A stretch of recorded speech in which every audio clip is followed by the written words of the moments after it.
इसलिए मैं शुरू में आपको ये बता दूं कि उर्दू शायरी की इब्तिदा कहाँ से हुई।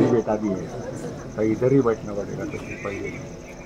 दुनिया की तकरीबन हर जबान में शायरी है, लोग शेर लिखते हैं, लेकिन वो बात जो उर्दू में है किसी और जबान में नहीं है। उर्दू बनी है हिंदी, अरबी, पर्शियन और टर्किश जबान से। हिंदी तकरीबन 60% है उर्दू में, अरबी 20%, पर्शियन 15% और 5% टर्किश है। नमाज जैसा लफ्ज तुर्की से आया है और चूंकि वहां के लोग काफी देर तक हिंदुस्तान में हुक्मरान रहे हैं, जैसे आप लोग जानते हैं, किताबों में आप पढ़ते हैं कि खिलजी खानदान, तुगलक खानदान और ऐसी दूसरी डायनेस्टीज तुर्कस्तान से हिंदुस्तान में आए। कुछ अफगानिस्तान से, कुछ उज्बेकिस्तान से, कुछ किर्गिस्तान से, जैसे हमारे मुगल लोग हैं वो किर्गिस्तान से आए हुए, और उन सब के मिलाप से उर्दू जबान डेवलप हुई और वो एक नेचुरल प्रोडक्ट है। जब सारी दुनिया के लोग इस तरह जमा हो जाएंगे तो उनके लिए एक कॉमन जबान का होना जरूरी था। लेकिन उससे पहले मैं बता दूं कि इस जबान में शायरी कैसे हुई, शायरी की इब्तिदा कहां से और कब हुई।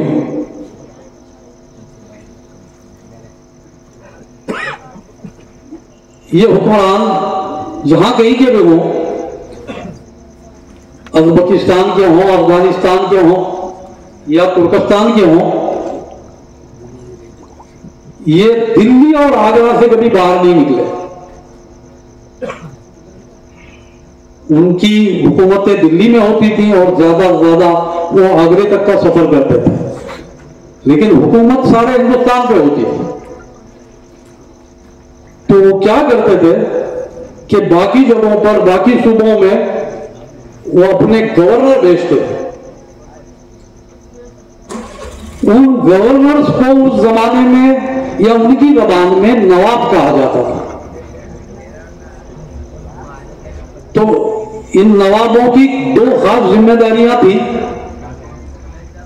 एक तो दिल्ली के बादशाह को इस बात की खबर देना कि उनके इलाके में, उनकी रीजन में कोई बगावत तो नहीं कर रहा, और दूसरा ये था कि किसानों से और आम लोगों से लगान वसूल करके दिल्ली के बादशाह तक पहुंचा।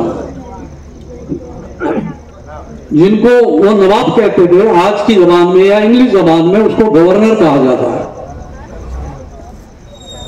तो आज हिंदुस्तान की हर रियासत में एक गवर्नर होता है, आप जानते हैं। वो भी गवर्नर थे लेकिन उनको नवाब कहा जाता है। उनकी जिम्मेदारियां बड़ी कम थी।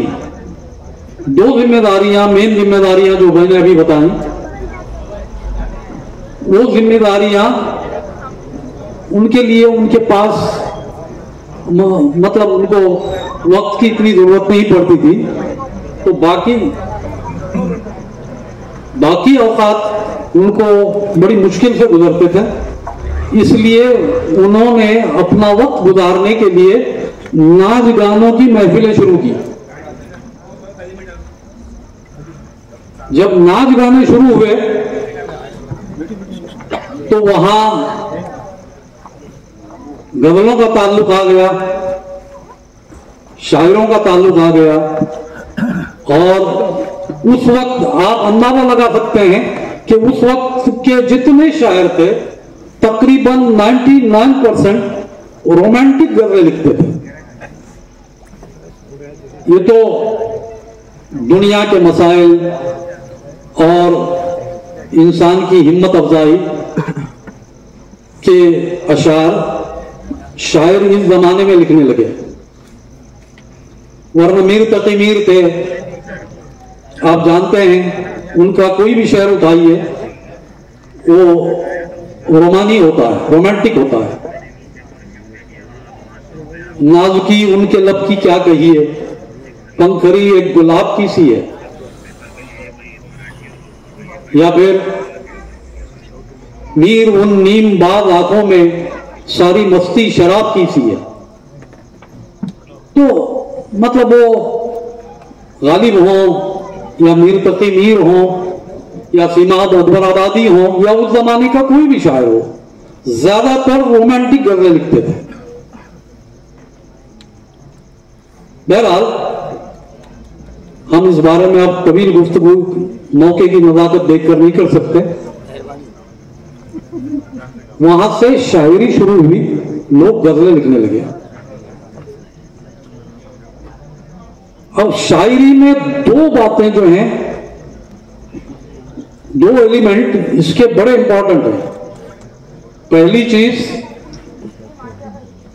शायरी में ऊंचा ख्याल या गहरा ख्याल बहुत जरूरी है।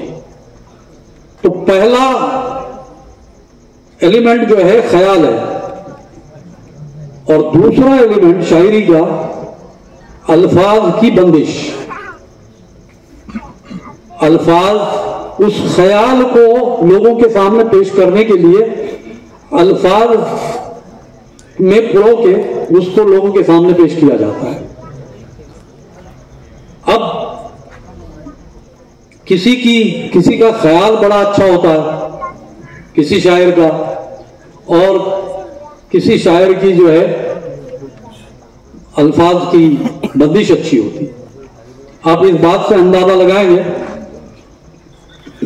कि फिल्मी शायर शकील बदायूं, किसी फिल्म में उन्होंने लिखा कि एक शहंशाह ने बनवा के हंसी ताजमहल सारी दुनिया को मोहब्बत की निशानी दी है। ये उनका ख्याल है। साहिर लुधियानी ने लिखा, ये उसका ख्याल साहिर लुधियानी का। उसने लिखा कि नहीं, एक शहंशाह ने दौलत का सहारा लेकर हम गरीबों की मोहब्बत का उड़ाया है मजाक। तो मुख्तलिफ शायरों के जाती तौर पर अलग अलग ख्यालात होते हैं, और उसी तरह हर शायर की बंदिश भी अलग होती है।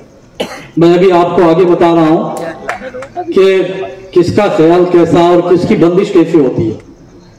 ज्यादा नहीं, 5 मिनट लूंगा ताकि काफी देर हो चुकी है और लोगों को और भी बहुत कुछ पढ़ना है। हमारे राजेश रेड्डी साहब, उन्होंने लिखा है एक शेर काबिल गौर है, ख्याल देखें कि किसी दिन जिंदगी में ये करिश्मा क्यों नहीं होता। ख्याल देखें आप, किसी दिन जिंदगी में ये करिश्मा क्यों नहीं होता। मैं सुबह जाग तो जाता हूं, जिंदा क्यों नहीं होता। दोबारा किसी दिन जिंदगी में ये करिश्मा क्यों नहीं होता। मैं सुबह जाग तो जाता हूं, जिंदा क्यों नहीं होता।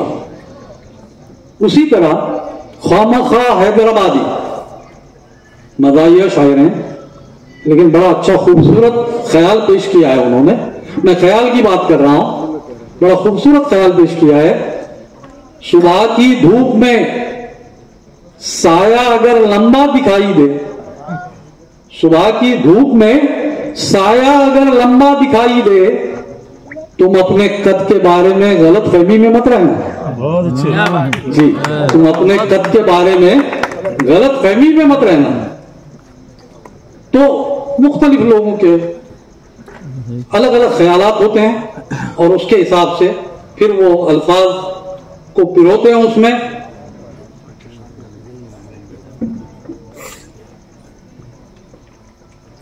एक शायर ने लिखा है, शायर का नाम नहीं मुझे पता, लेकिन ख्याल देखिए कि कहां भागे चले जाते हो तुम भी जानिबे मगरिब। हम अक्सर लोगों को कहते हैं कि वेस्टर्न ख्यालात का आदमी है, मगरिबी ख्यालात का आदमी है, इसको मशरिकी तहजीब नहीं है। हाँ, मगरिबियत की परस्तिश पे है माइल उम्मत, उफ के तकलीद नसारा की है कायल उम्मत। तो उसने शायद लिखा है कि कहां, बड़ा खूबसूरत लिखा है, देखिए उसका ख्याल कैसा है कि कहां भागे चले जाते हो तुम भी जानिबे मगरिब। वहां सूरज भी जाता है तो जाकर डूब जाता है, वहां सूरज भी जाता है तो जाकर डूब जाता है। एक शायर ने लिखा है, ख्याल देखिए, मैं पहले ख्याल की बात कर रहा हूं,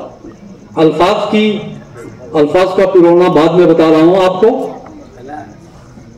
है यूं तो मेरे रकीबों में इख्तिलाफ बहुत है, यूं तो मेरे रकीबों में इख्तिलाफ बहुत, मेरे खिलाफ मगर इत्तेहाद कितना है, मेरे खिलाफ मगर इत्तेहाद कितना है। डॉक्टर इकबाल लिखते हैं कि दिल है मुसलमान तेरा न मेरा। ख्याल देखें आप, ख्याल को नोट करें कि दिल है मुसलमान तेरा न मेरा, तू भी नमाजी मैं भी नमाजी, तू भी नमाजी मैं भी नमाजी। बहरहाल अगर मैं कुछ ज्यादा वक्त लेता हूं तो आगे जाके लोगों के लिए मुश्किल हो जाएगी। मैं आपको अब ये ख्यालात की बात बता दिया, अब मैं आपको अल्फाज की बंदिश की एक शायरी सुनाता हूं, आप खुद देख लीजिए कि ऐसी अल्फाज की बंदिश बहुत कम लोगों में होती है। रात एक नज़म है, बड़ी खूबसूरत नज़म है, लेकिन वो खूबसूरत ज्यादा इसलिए बनी है कि उसमें खूबसूरत अल्फाज का इस्तेमाल हुआ है। रात उस मिस से कलीसा में हुआ मैं दो चार। मिस कुंवारी लड़की को कहा है, इंग्लिश का लफ्ज लिया है। रात उस मिस से कलीसा में हुआ मैं दो चार, हाय वो हुस्न वो शोखी वो जवानी वो भार, कबे राना पे वो सज धज के बलाएं भी बुरी। लड़की की तारीफ कर रहा है शायर, देखें आप, कबे राना पे वो सज धज के बलाएं भी बुरी, जुल्फे पेचा पे वो चमखम के कयामत भी शहीद। वाह वाह वाह। जुल्फे पेचा पे वो चमखम के कयामत भी शहीद, दिलकशी चाल में ऐसी के सितारे रुक जाएं, सरकशी नाज में ऐसी के गवर्नर झुक जाएं, सरकशी नाज में ऐसी कि गवर्नर झुक जाएं।